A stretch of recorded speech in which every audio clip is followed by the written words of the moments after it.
Get mad at Harlem. Deuce to get mad at Harlem. Deuce to get mad at Harlem. Even fucking with niggas from Mount Vernon, everybody was tight knit. So I just had it. I had it in my head like I know y'all had to do something with Teddy Riley. He had to do some type of production or a beat or something with y'all. Yeah, man, we rock shit, but none of that shit we never got a chance to release it, man. It's crazy. Yeah. Well, I hope I spoke it into existence. Get the streets a taste. They might need that.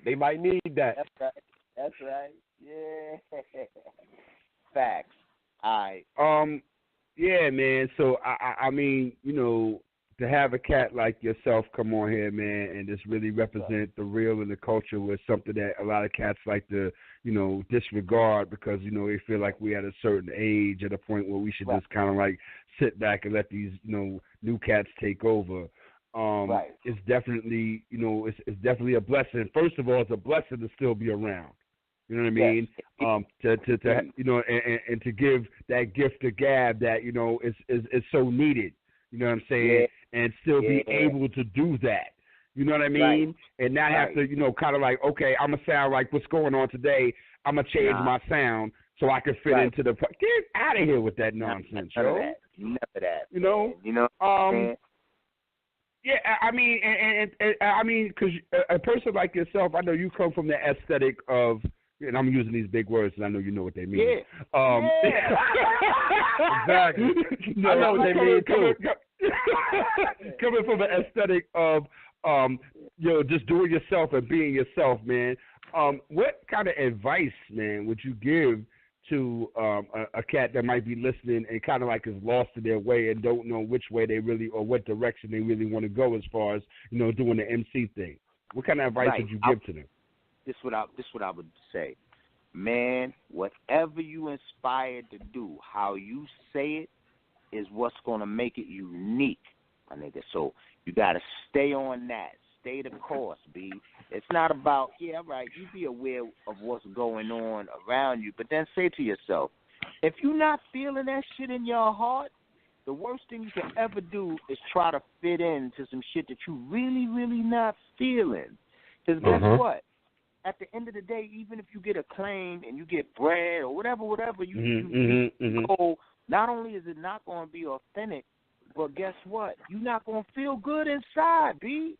Because it's always going to be something, especially if you're a true MC. You know, inside you're going to be like, this ain't even the shit I wanted to do. Then the fucked up shit. Somebody else come up behind you and do just what they wanted to do. It might be similar to some shit that you was on, and they win. Take it up first, right. And then ain't nobody checking for you. Now you on some weirdo shit, right? That's right. Exactly. And the crazy part is that weird shit is a fad, bruh. Trust me. If hip hop, listen, man, I'm gonna drop this gem on you. Yeah, please, man, please.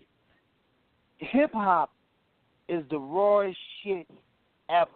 It came from the rawest essence ever. The shit was developed in New York, in the boogie down, when the Bronx looked like Beirut, my nigga. Yep. I mean, I was there. So the shit looked like somebody dropped a bomb on the Bronx, my nigga. And when you watch, anybody that don't know, tell them motherfuckers to just go on YouTube and look at the Message video by Grandmaster Flash and the Furious. Yep. Watch the Message. Watch Wild Style. You know what I mean? All of that. Yeah, that's right. That's right. Because guess what? That shit they showing you, that's not a movie. That's not a prop. That's not blue screen, little niggas. That really was that. That's really how that looked.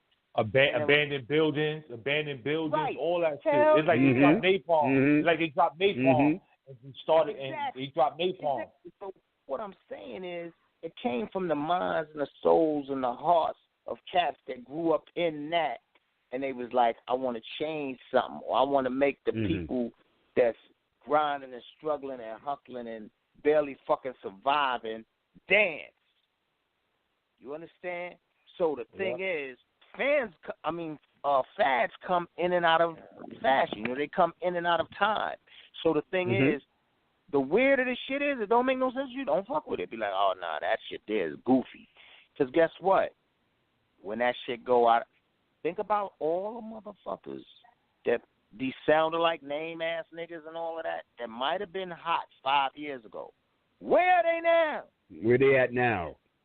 If MIA that still exists from the last 5 to 10 years, had to have something about them that was original and true to self. Or That's you get right. a million motherfuckers that are hot for a minute, so a motherfucker gotta ask themselves, what do I want out of this? Do I want to be around? Do I want a one-hit wonder? Do I just want to get some bread and try to run with it? Whatever. Figure that out and then apply it. But if you want to be around and you want to make a living and a career out of it, then you got to stick to your guns. And then just because at the same time, this shit is more open than it's ever been. Yep. You know, You know why? it's part of the game. You learn it. You know what I'm saying? But guess what? You don't have to have nobody over your head telling you to do no other goofy shit. If you want to just, if a motherfucker want to just follow some goofy shit, then that's their choice. But a motherfucker to stick to his gun, build his base, and guess what? You never know. When you look up, you be like, oh, shit, I done fucking did it. And then you got a strong foundation. Because motherfuckers like, yo, that shit that motherfucker made was real. That was dope. But that other corny shit that the motherfucker can't remember, that they just remembering in the club for the time being, trust me, 5 years from now, they won't remember it. And that's just how it is. It ain't even nothing personal with these little niggas. And people are doing what they was taught. Half of these motherfuckers don't. When a motherfucker don't know the origin, that means he wasn't exposed to it or wasn't properly taught. Right. That's right. You know what I'm saying? Because, yeah. You know why? Because there's no, I don't think, like I always say this, right? There's no such thing as artist development anymore. Meaning they just want, there's no, remember back in the days where you used to have somebody with you from the label that was assigned to you? Hey, you know, we're going to give you media training. You know, we're going to do this with you. You're going to do that. They don't have that shit no more. Now you just come in straight off the street. As long as you got a hit single, yo, send this nigga out here and let him do his shows. And that's how it is. There's no more rap. Half the time you ain't even got to have a hit single. They just want you to look the part. If you got a bunch of tattoos over your face and you could color your dreadlocks a different color and hop around on some tight skinny jean shit, hey, they'll let a nigga write your shit. Just look the part. Right. Exactly. It's a cold fucking game, player. So to the real ones, to the true ones, which I know y'all are, and anybody out there listening, just hold your head and keep going with it. You know what I'm saying? No doubt. I got something else I want to ask you, Smooth. I want you to kind of like, you know, take the fellas back a little bit, man. I know you got a Fly Fever story. I know you the Fever, okay? I know you got a Fly Fever story, right? But before you get into that real quick, rest in peace to the homie Guru. No doubt. Talk about, man, you know, how he, you know, his influence and how tight you guys were in the making of that Dwick video, man, because it looked like y'all was doing, it was out like Coney Island, y'all was doing y'all thing. Talk about that a little bit, man. Yeah, actually we shot it. That video was shot in Atlantic City, so we was on Atlantic City Boardwalk. Atlantic City, okay, on the boardwalk. Okay. Yeah. But the cold part about it is, Goo Rizzy is my motherfucking man, you know, and y'all already know that. And the way we all clicked and connected was ill, you know what I'm saying? It was like, oh man, yo, the crazy shit. I'm gonna tell you how I first met Guru. This is a good one. I was on the motherfucking number 4 train, B, going uptown, going to 183rd, and I'm sitting on the motherfucking train, and it was like we was on Sleeping Bag. Sleeping Bag was about to go out of business. It was around that. Sleeping Bag Records. Sleeping Bag Records. Yeah, and they was on Wild Pitch, I think. Yeah, Wild Pitch. Okay, yep. Shout out to Stu Fine. Yeah, no doubt. Yeah, so we just knew each other by videos. You know what I'm saying? So I had to look at him, and I used to be saying to myself when I watch his videos, so yo, that dude remind me of Malcolm X. That's what I used to be saying to myself because he have his glasses on and shit. Right. Yeah. Malcolm X. One day I'm sitting on a 4 train. I look, and he come through the cars and shit. So I looked at him. I said, "Yo," so I didn't know his name was Guru. You know what I'm saying? I knew they were Gangstar, but I didn't know his name was Guru. So I was like, yo, my nigga Manifest. I saw the nigga the name is Flex. I said, my nigga Manifest. Yeah, right. The words I Manifest, no doubt. Yeah, so. Yeah, hold on, y'all. Hold on. Smooth B, I'm sorry, I don't want to cut you off. We got another special guest on the line. I just want to get him in and give him his proper introduction. Everybody, welcome to the one and only Mickey Factz. Mickey Factz is in the building with us. Let's go. Peace. What's going on? Mickey, what's good, brother? We got Mickey Factz on the line. We got Smooth B on the line. Let's go, Mickey. Listen, before I even say anything, Smooth B, listen, fan for a long time. I remember being a kid in Harlem, loving Nice and Smooth is Funky. Yeah. I recited you and Greg Nice's verse for so long. It is an honor for me to even be on the same telephone line as you, brother. Thank you for your contribution to hip-hop. Yes, sir. It is greatly appreciated. Thank you so no doubt. much. Thank you.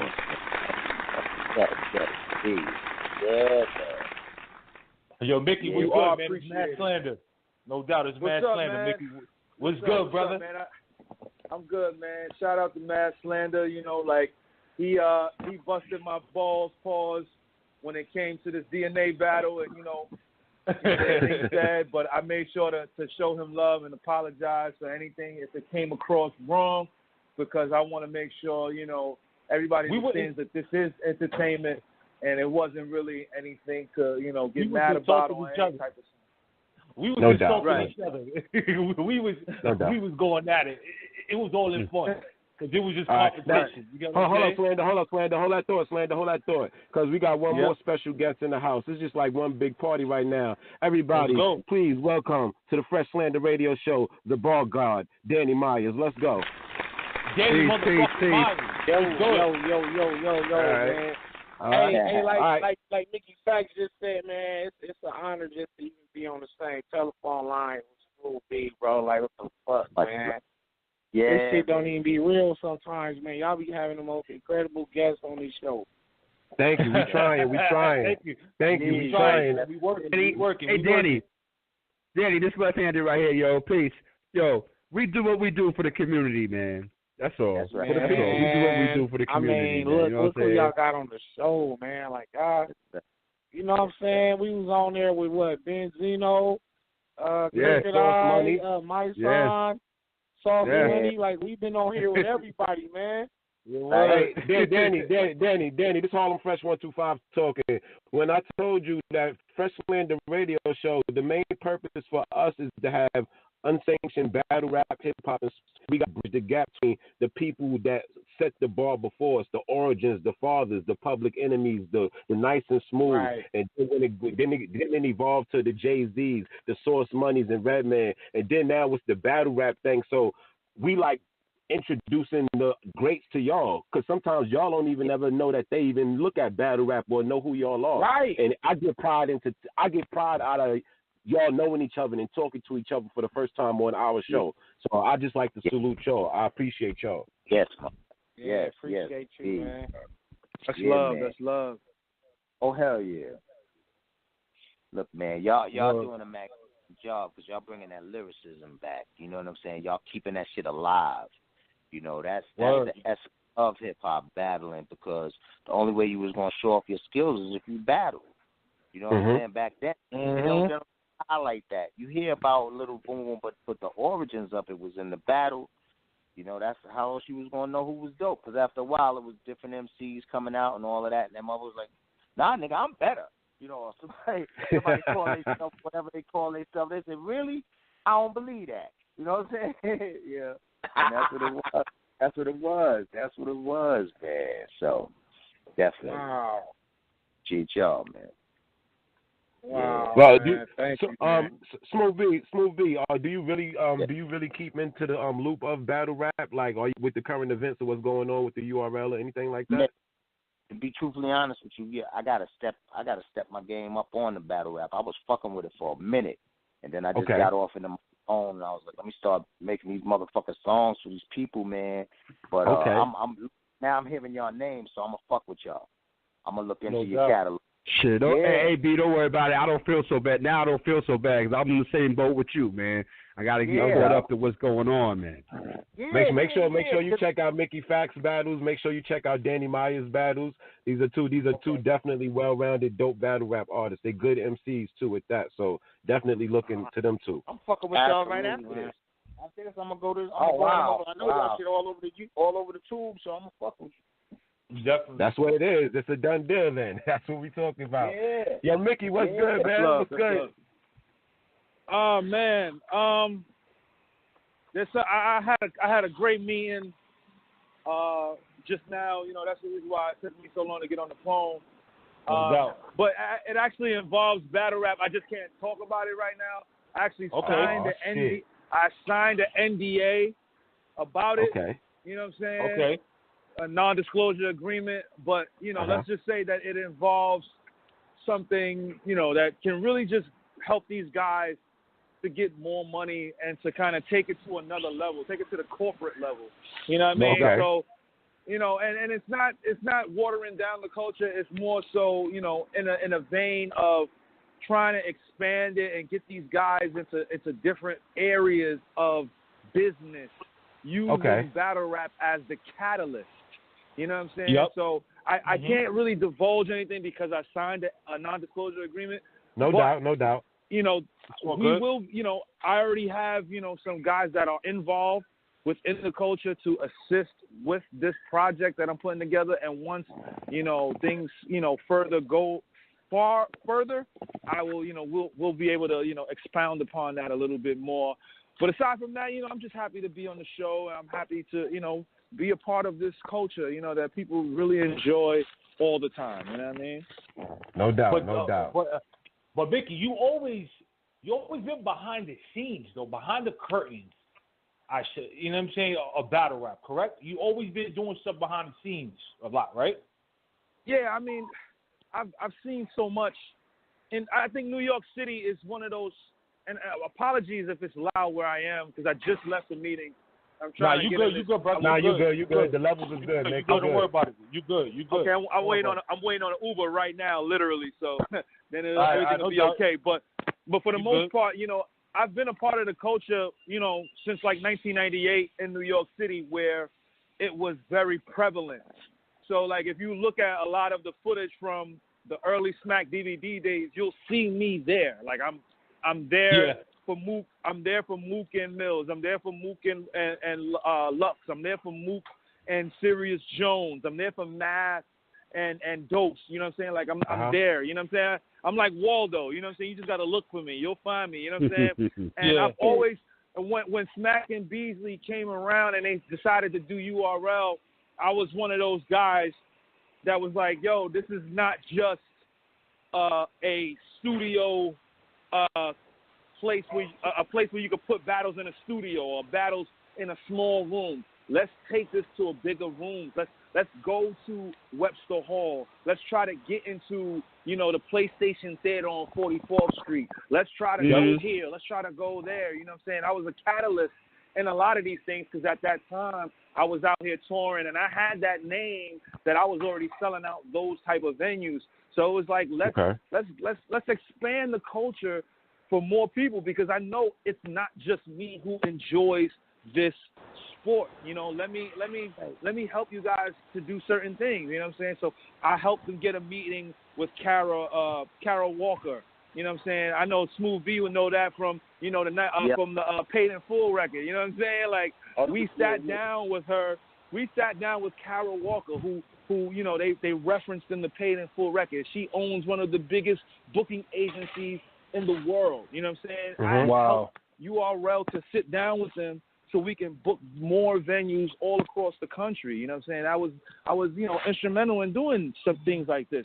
And I'm just happy that it's expanded to, you know, even when we stopped working with them, because they took the baton and they just ran with it. You know what I'm saying? And they've done a fabulous job, you know, from booking all types of different artists from the PGs all the way up to the top tiers. And of course, you know, the guy that, you know, happened to battle yesterday, Cassidy. You know what I mean? Yeah. No, man, it's all about networking. It's all about networking, fam.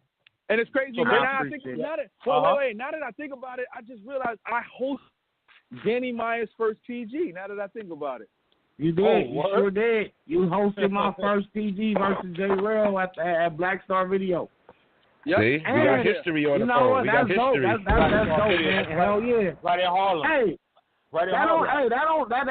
That's still not gonna save you from me kicking your ass though. So don't act like everything all good, nigga. Challenge. Okay. Challenge. Me and Mickey Factz been having this love-hate relationship for like 5 years, man. That's my bro, man. But we gotta get it in just for the art of the game, just for the art of the culture. Like me and him, like just bringing that pen game to the street corner. We can do it in a small room, just where the bars can really stand out. And I just got to match wits with him because he's one of those. You know what I'm saying? He's one of those. No doubt. Yo, Danny, can I ask you? Do you or Mickey have any specific questions y'all want to ask Smooth B? Because I don't know how much time Smooth got to chill with us. We got about. Yeah. What does he think about the state of hip hop right now? Say it again. What do you think about the state of hip hop like right now, from when you first started to what do you say? At this precise moment, I think it's taking a turn for the better. You dig what I'm saying? For the last few years, my nigga, it was horrible. But in my sight, in terms of the lack of creativity, cats wasn't. You only had a hand. Like 1 or 2 or 3 here, there, whatever, that was really like lyrical. We come from that era of originality and lyricism. You know what I'm saying? And me personally, I mean, I can only respect. Listen, I know what it takes to prolong the culture, just the same way as what y'all doing and what y'all implementing. You dig what I'm saying?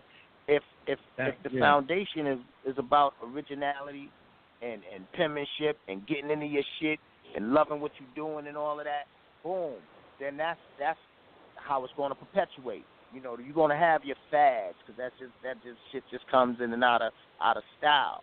But at the same time, that real shit going to last. And for a while, it just seemed like dumb shit it was like, what are you talking about, man? Right. You be right. You know what I'm saying? So it's like say that shit. Dog, I came up. I was 9 years old the first time I saw Grandmaster Flash in the park, my nigga. Wow. That's a whole nother level, man. You know what I'm saying? So as I grew as a preteen and a teenager, I'd be up and watching Fantastic Romantic 5 MCs, Cold Crush. Dude, I was there. I can name all the clubs, the whole shit. Yes, so sir. It was like, yeah, man. And so the thing is, when you see it and you just want to add on. You know what I'm saying? I was like, I just want to add on to this shit. And then I got that opportunity to do so.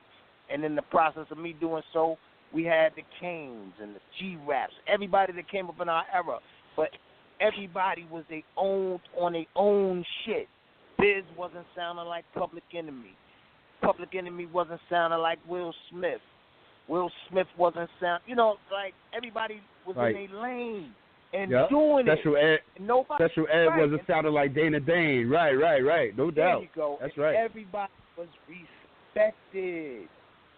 You know what I'm saying? Word. So then when and then the game was able to flourish. But like it goes back to that, the lack of creativity and the lack of originality, caused the shit to suffer. So the shit been suffering long enough. I think the cycles have spun, and now it's back in the favor of the lyricists, man. So that's what I think. I think it's gonna be all right now, B. I really do. Yeah. Word. Let that pen game come back. Let that pen game come back. Yeah, because guess what?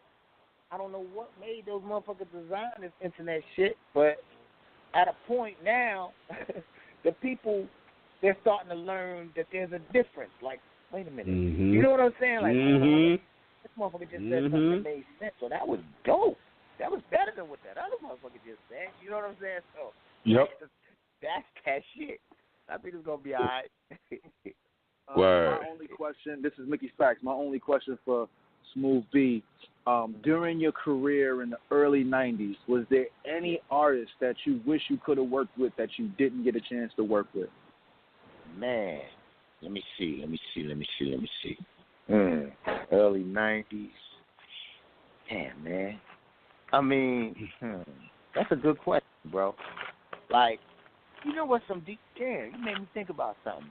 The craziest shit is, there was a lot of people that I wanted to do records with, whoever that was really, really dope. But the funny part about it was I ended up meeting so many different, like, I became friends with them. Like, the weirdest shit is how you could become, when you become friends and y'all click, then y'all just, it's like y'all in the game at the same time. So, I don't know. Like, I was around Pac. I would have to say Pac came after me, but we became so tight, I never got a chance to record with him. But I was around him all the time, a lot. And I'm like, and we was in and out of each other's sessions and shit. And I'm like, we never fucking got on the record together. You know what I'm saying? Because y'all was just so cool. You guys were so dope, cool, too. man. It didn't even cross your mind. Yeah. And that's what made it so crazy. Him, a lot of different motherfuckers, man. I be in these sessions and we just never do a joint. We be kicking it. They'll be I play my shit for them. They play their shit for me. And we be like, yo, you like that? Yo, you like that? You like that? Yeah, that's fire. And we kick it like that. We'll build upon each other's projects, but never jumped in the fucking booth together. And that was, and that's like half of the game, half of the fucking industry. I done been in Wu-Tang sessions. I done been in so many different people's sessions, Busta Rhymes sessions, all types of motherfuckers. But we ain't never. I be telling niggas different shit. Oh yeah, I like that hook, or flip that like this, or whatever. We building, and never did it. Yeah, that shit is insane. So I don't know. I guess some of that good shit have happened now. You know what I'm saying? Now, Smooth, let me ask you: if one of them would have said, "Yo, Smooth, hop on this track," you would have did it, right? Hell yeah, yo. See? I got a lot of different. Yeah, I got unreleased shit, man. I got a joint that I'm gonna put out that I did with Guru, my nigga. That's insane. Oh, with Guru? Yeah, shit is unreleased. Matter of fact, I'm gonna send that to y'all. That's a gift. I'm gonna send y'all. Yo, good looking. We getting exclusives. Yeah, I'm getting wow. I'm gonna send you the email address. I got you. I'm gonna send you the email address. Okay, I don't think y'all understand what he just said to y'all, dude. He about to send y'all a record with Guru on it, dude. That is, man, y'all certified as of right now. Y'all completely certified, dude. Let's go. And look, I'm gonna take Fresh Slander Radio. I'll rock out with y'all for about 10, 15 more minutes, right? But then what I'm gonna do is I'm gonna send them. How long is your show? We got it's for 2 hours. We got 30 minutes left. We got 30 minutes left, Smooth B. Yep. Get mad at Harlem. Deuce and get mad at Harlem. Deuce and get mad at Harlem.